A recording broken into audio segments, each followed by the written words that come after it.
Well, hello, this is Peter Combs from Bidamount.com and P.O. Combs Asian Art in Gloucester, Massachusetts. And today is Friday, November 13th, 2020, and this is our weekly video. We do this every week. We take a look to see how things went over on Katawiki last week, what happened over on eBay in the Chinese and Asian art auction markets, what happened on the Bidamount Global Auction Member pages. There was a lot happening over there, and we're going to get to it in a minute. But one of the things I wanted to bring everybody up to an update on is the new Bidamount Live site, because I mentioned a week or so ago that we were going to be stress testing the site, putting things on, putting things off, conducting internal transactions to make sure all the moving parts move together and work properly. And this week, everything so far is working great. We're making a few minor adjustments to things that I spotted along the way, and it'll be coming, but I wanted to share with everybody how it's looking right now. Some of you have seen this before, but if you haven't, bear with me. We'll just sort of run through it. As you know, this is going to be the landing page. We kept it very, very simple with a very simple menu bar across the top. The home page, of course, the shop where things will be sold for fixed prices.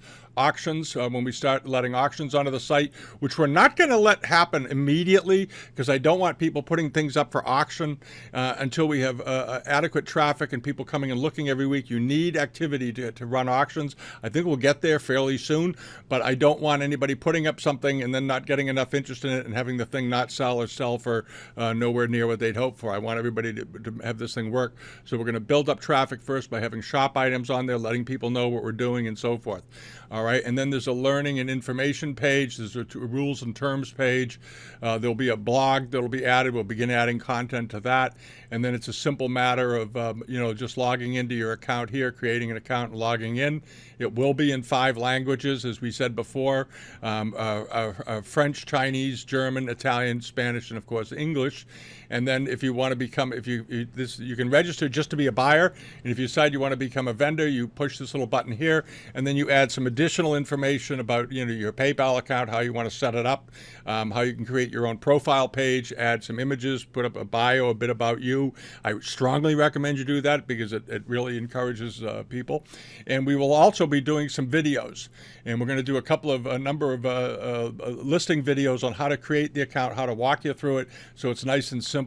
All right, and one of the things I wanted to show is this is what a product page is going to look like. This is a Ming brush pot I sold a number of years ago. It was one of my favorite things, but I just wanted to show this is what an item page will look like with just one item on it. And this isn't the main listing page, but this is what it would look like. And then, of course, you can enlarge it. And over on the right-hand side, over just outside of the frame here, there's a little button, and you can just click through and take a look at the detail images that are provided and so forth. And then when you're done, you click that, and it goes out on you. And then you can hop over and you can take a look and see what the general page will look like with all of the fixed price items on it.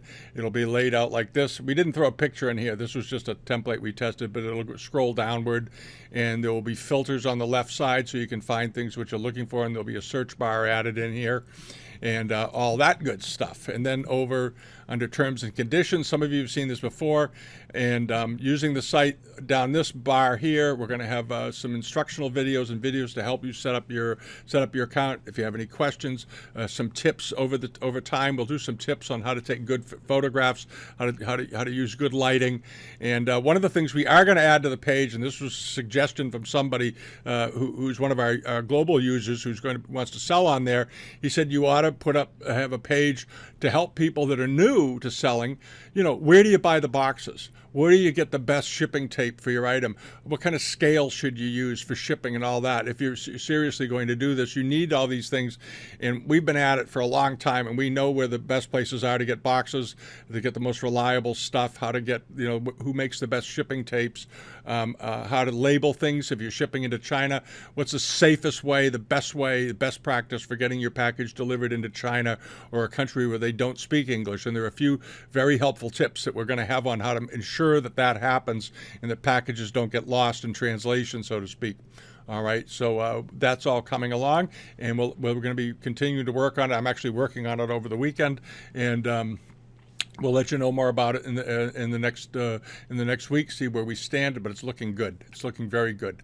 Okay, now over on the global member pages, we updated it this morning. We updated it 2 days ago. We updated it again today because CAMBI in Italy came up with a new auction. They have nice things, and I'm going to walk through a couple of things.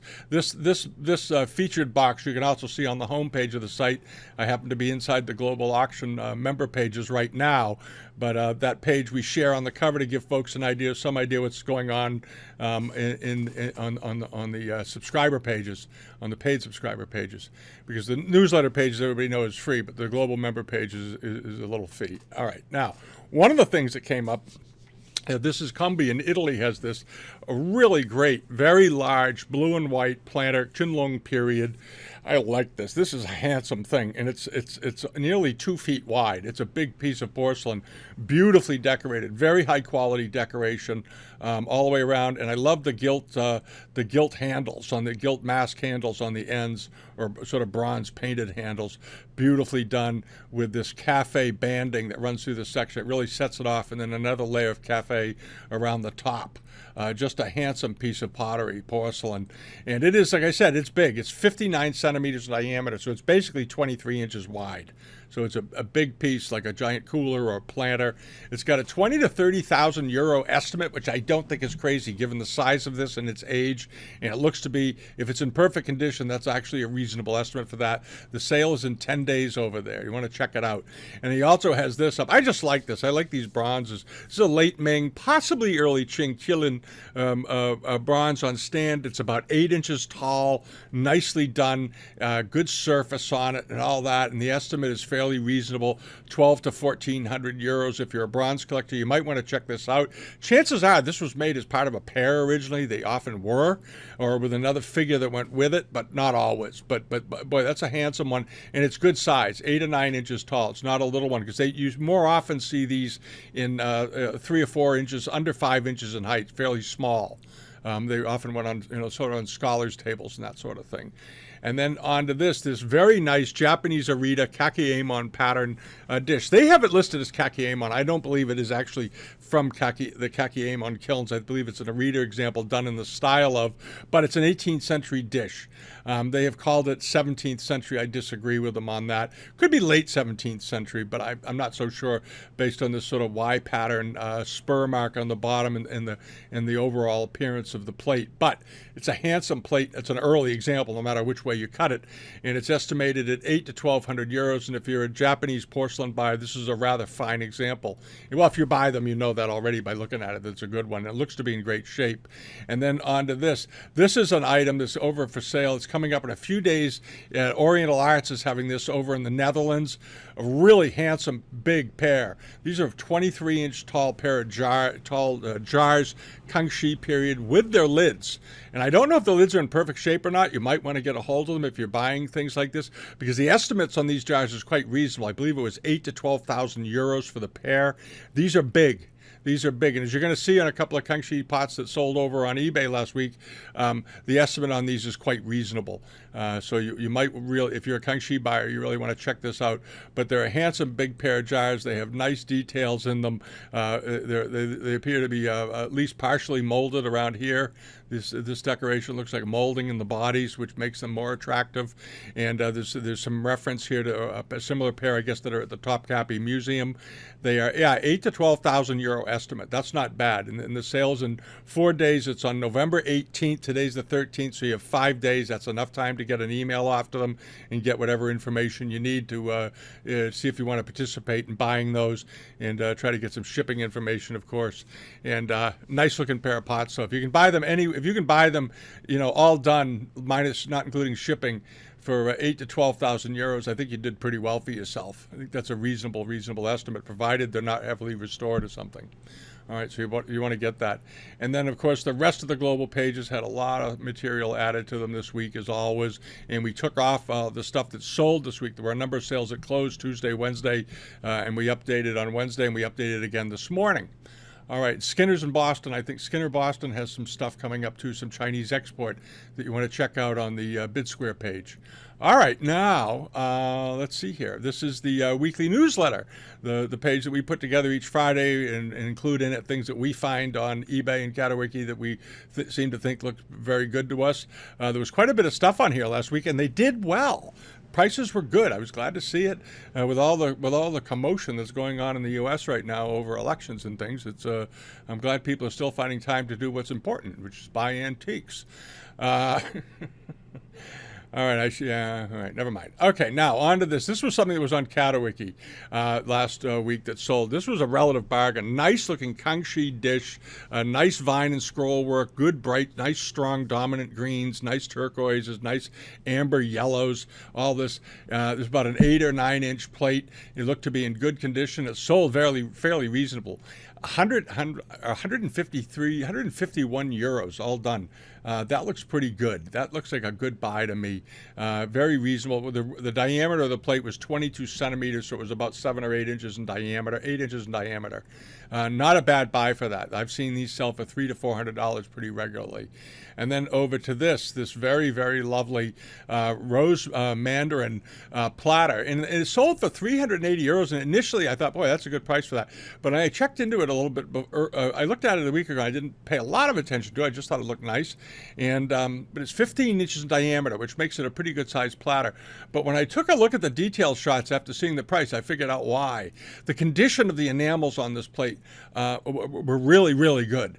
Really good. And you'll notice one of the things on rose mandarin plates that you always want to check is you want to check the enamels for wear, because these plates were used. They tended to be brought over to the West. People used them at home. They was a dinner service. This is what they ate off of on holidays. Not every day, but during holidays and so forth.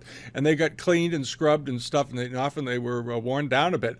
And when you look at these, you'll notice up here this gilding, the gold beading that they would put in the women's hair is all there. Not even the small secondary beads coming down the sides has been rubbed off, which means over time this plate has been nicely cared for. Here's a better shot of it.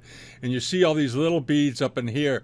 Usually by now, if that plate has had a lot of cleaning and a lot of scrubbing and daily use, that gilding is long gone. And you'll notice that in the columns also, always check the columns. The gilding on the columns is still there, and that's usually the first to go. So what this means is this plate got very, very little use, and collectors know this. It had a minute nick out of the gilding on the rim here, which is about a $30 fix with any porcelain fixer. It's nothing. It's just a little fill and just touch it up with some enamel. But boy, this was a nice looking plate and in beautiful condition. And 380 euros, I think, was perfectly reasonable for that. I wouldn't have been surprised if it brought 700 or 800. All right, now over 600 or 800. Now over to this plate. This was another nice buy. 18th century Famille rose porcelain platter, circa 1780s or so. But a nice example, not as big as the last one, but an interesting bright Famille rose enamels, nice underglazed blue. And this is one of those plates, I've talked about them before, where you can see the really great effect that could be done by these Chinese decorators with just a few colors. They didn't need a huge palette of colors to make something very attractive, but by using proper shading techniques and good application of cobalt and so forth and a little bit of gilding, you could really create something that looks as though it has many more colors almost in it than it actually has. This really only has 2 colors other than this sort of iron decoration and a little bit of gilt. And all you really have is the Famille rose, and you have the underglazed blue. But very nice effect. And this plate ended up selling for just 143 euros. I think somebody got a dandy buy for that. And it was around, as I recall, this was what, 10 inches in diameter? 8.5, 9 inches in diameter. Yeah. Good looking plate. Good looking plate. And then over here to this, the Kangxi style double gourd rose, sort of a rose water bottle. This is not a Kangxi example. I actually had an inquiry about it. They were wondering. It is not a Kangxi piece. It was probably a mid to late 19th century example done in that manner. You've seen this sort of lappet pattern before, often on old Kangxi pieces, on vases. You see it on wine coolers and that kind of thing. But when you looked at this right away, without even looking at the bottom, the enamels looked a little bit off to me, the blue and so forth. But also the shape of this neck, where you have this, the neck comes down straight and sort of has this inverted cup form going into a double gourd. Almost like it was a funnel that was flipped over and put on top of it or something. And this is not something you typically see on Kangxi examples. Usually the second bulge in the double gourd is very nicely rounded, very spherical in shape, and then with the neck coming up out of it in a very straight line and not quite as thick as this often. But at any rate, it was a perfectly good example. It also had a very typical 19th century foot rim, quite square, not snow white, and not as dense as the Kangxi paste. And this glaze here just looks a bit later to me, though it does have all the pinholes and stuff that Kangxi pieces does. The glaze just looks wrong. And this ended up selling for a reasonable price, $514, because as you know, the Kangxi examples in this size sell for $1,600 to $2,400, typically in that range. So if you're not if you're a person who loves to collect and you just $2,500 or $2,000 is a bit of a reach, this was a good buy. This was a nice thing to buy. It was a nice example. It's genuine, and you can enjoy it. All right, now over to this. This was something I thought was a terrific buy. It sold for about, we'll get to the price in a second. It was $350 or $60, which is very nice 19th century pine tree with two pairs of red-headed herons on them.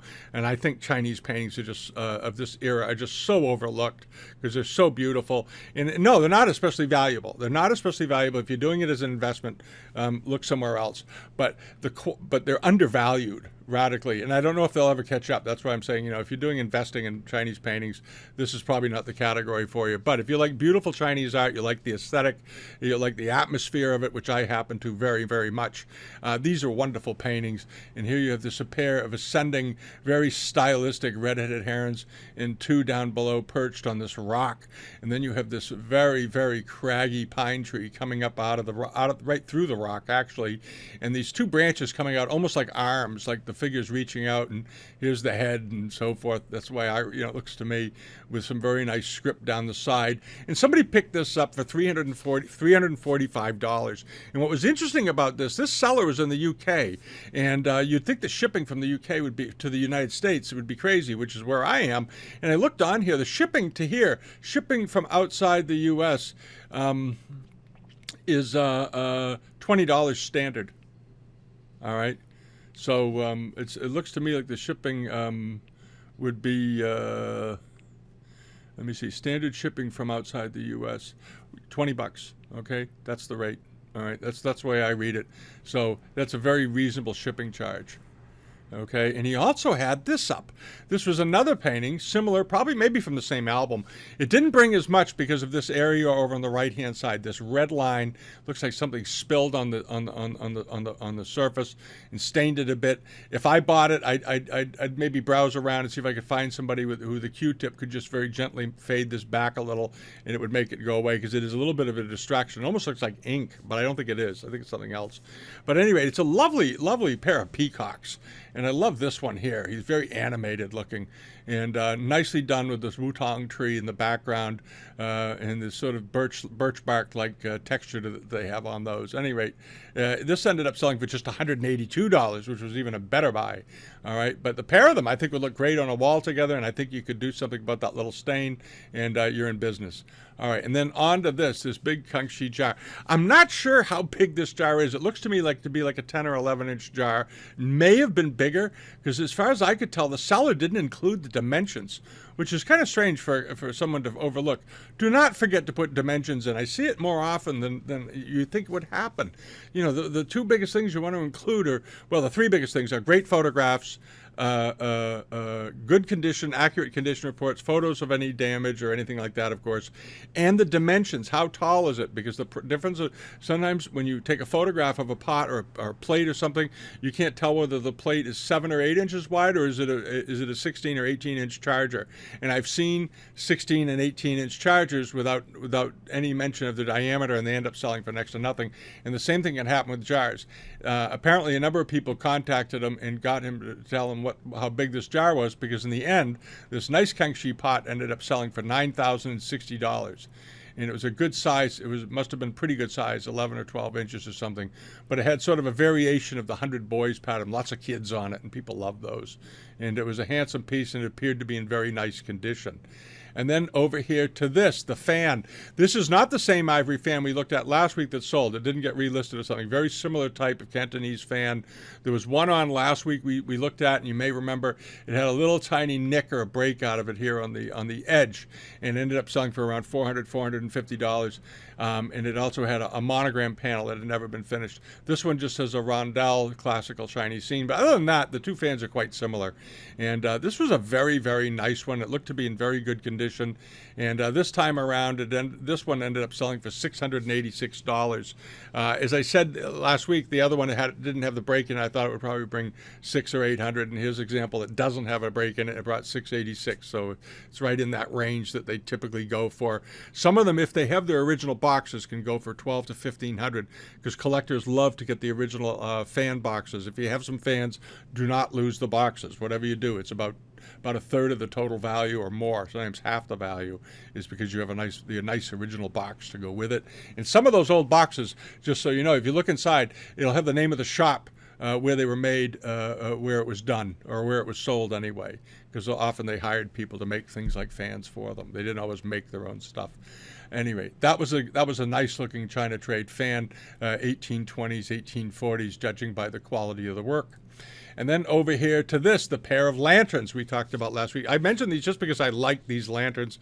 I've mentioned a few times that we have a blue and white one like this that we actually have on our back porch for light in the summer. They're very pleasing. This was a nice pair, Famille Rose, Republic period, but nothing wrong with them. Perfectly standard style. Sometimes they call them marriage lanterns or wedding lamps. It's sort of a dealer's myth going back to the 1920s. But at any rate, these were pretty, and I think they went very reasonably. This was a seller in Birmingham, Alabama that had them. $460 for the pair. I think that was an excellent buy for someone. I hope you got them, because we've seen these on here before, and many times pairs of these sell for $900 to $1,200 pretty easily.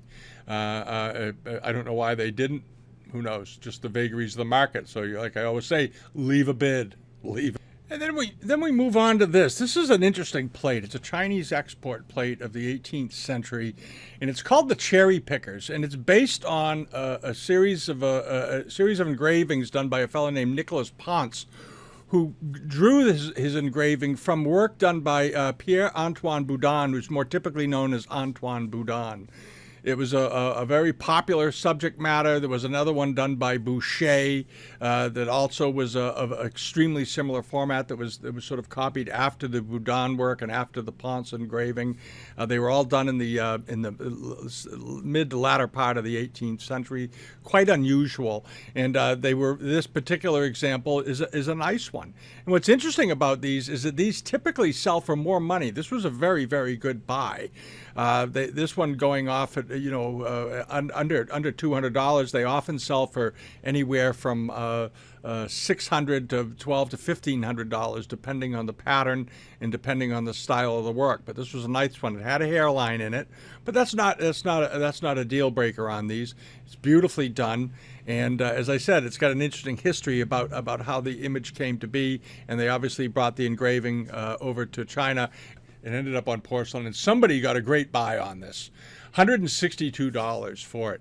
And those of you that buy these, this one had a little hairline in it, but just so you know, these cherry picker plates, depending on the quality, because they were made by, and they came in a variety of qualities, typically sell for around $650 to over $1,200, $1,500. All right, depending on it. This one did have a hairline, so if you like to collect China trade porcelain on a modest budget, this would have been a fantastic buy for you. It's a fairly simple pattern, but it has an interesting history to it and how it came into being. So, but I think it was an excellent buy at $162 with just a little hairline in it, because it's such a well-known pattern. All right, now let's mosey on over to here. This nice 18th century Kangxi period molded dish. Pretty example, nice looking enamels. The gilding on it looked pretty good. Here's the back of it, cafe au lait. And nothing wrong with this. Looks like a nice old plate. And somebody picked it up for $362 in excellent condition. No hairlines, cracks, no restorations. All right. And from the front of it, it's a pretty interesting plate. But when you flip it over and you see that nice cafe, that nice warm cafe color on the back, I think it makes it a very interesting piece. And I don't think $362 was too much for it. And it was how wide was this? This was a fairly small one, about 5 inches in diameter. Little gem of a dish, beautifully painted. Nice looking piece of porcelain. And then on to this. This was the other piece. We featured this on the newsletter page at the top just because I liked it. I like big gutsy jars. This was a big Kangxi jar in that well-known pattern that appears on jars and plates. And in the end, it did quite well. It ended up selling for $3,018, and I think we had last week mentioned it'd probably bring 2,000 or 3,000 anyway.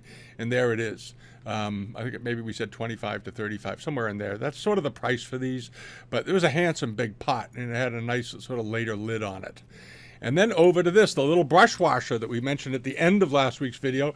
I like this a lot. It's not a terribly old example. It was probably made in the 1880s or 90s, and it was done with that brown dressing that they did on porcelain at that time that was so popular to sort of emulate like a bronze mount on the porcelain.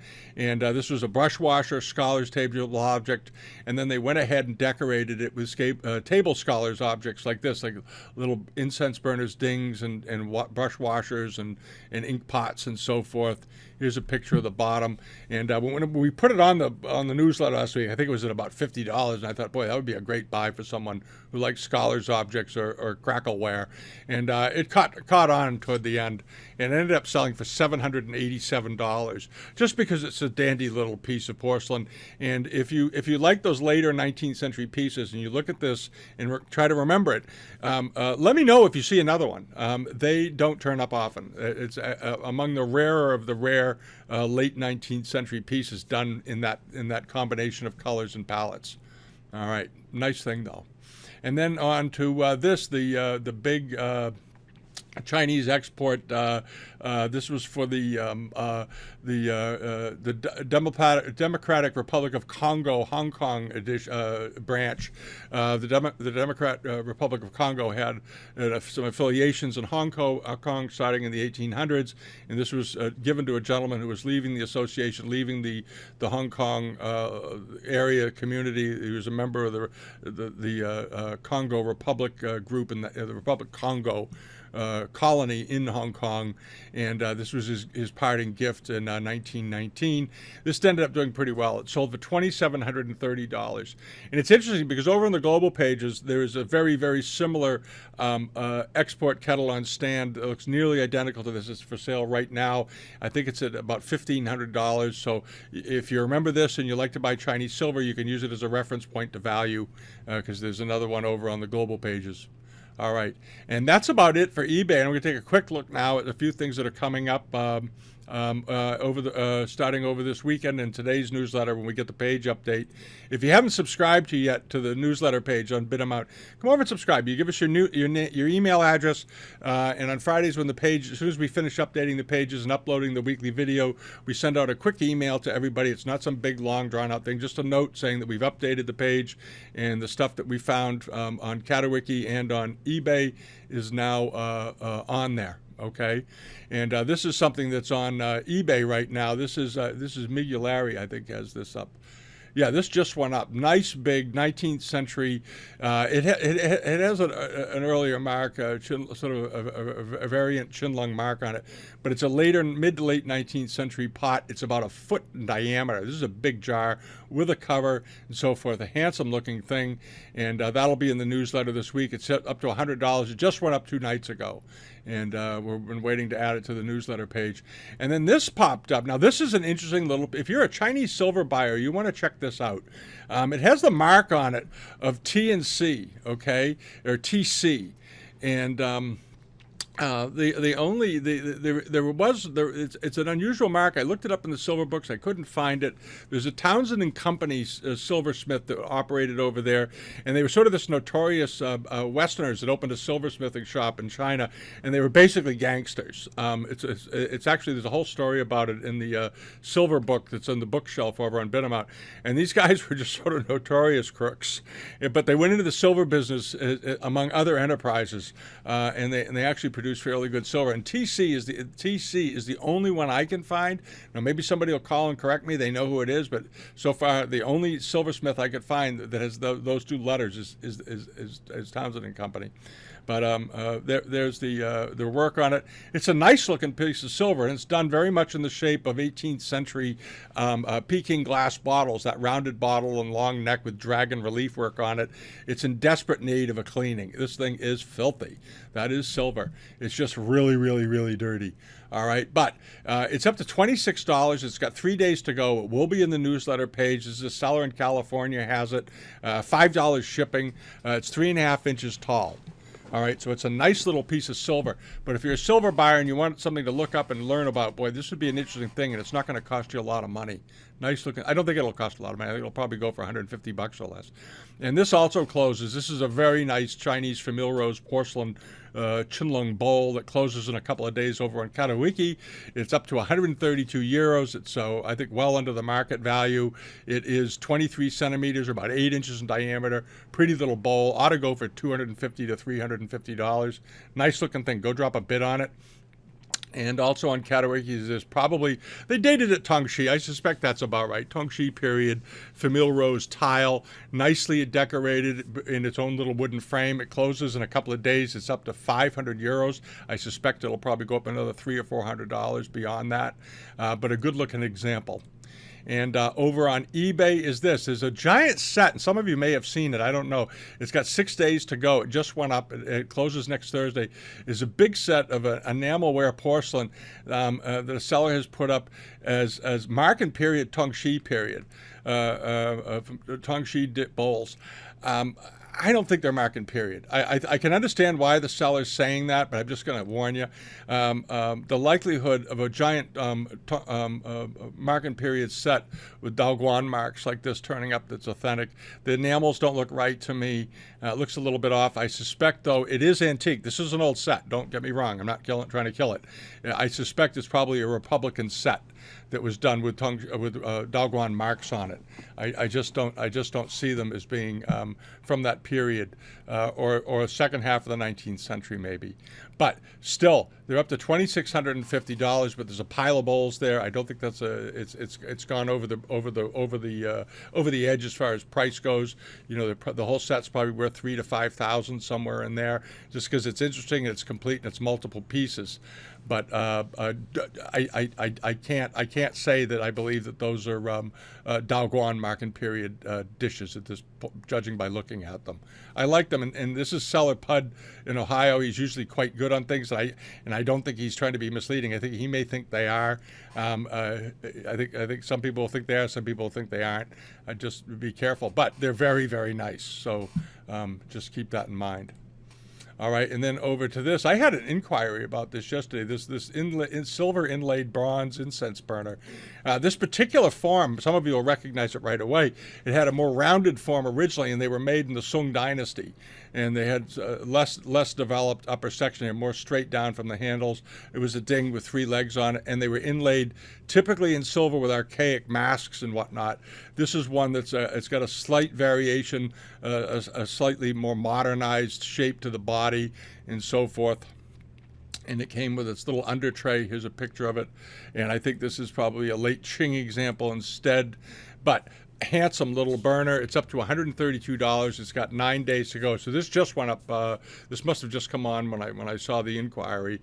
And I think it's a nice little incense burner.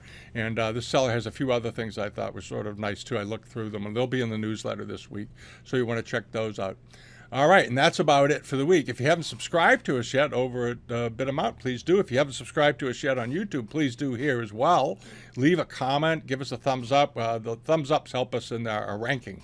I keep getting told by my people here in the office, say, make sure you ask for a thumbs up. And have a wonderful weekend, and we'll be back next week with more news and more things that are going on, and we'll bring you up to date on the new site, and we're getting very excited about it, and we'll be doing videos on it and all that good stuff. So have a great weekend. It was amazing here during the week. At the beginning of this week here around here, I worked from home a couple of days this week because it was in the 70s and there was no wind and we're near the water, and it was absolutely amazing. It was great. It was like being out in early June, and the weather came back, and we're back down in colder, damper weather now. But for 3 or 4 days this week, we had a nice reprieve from everything. It was great. All right. Have a great weekend, and we'll see you next time. All right, next week. Bye-bye.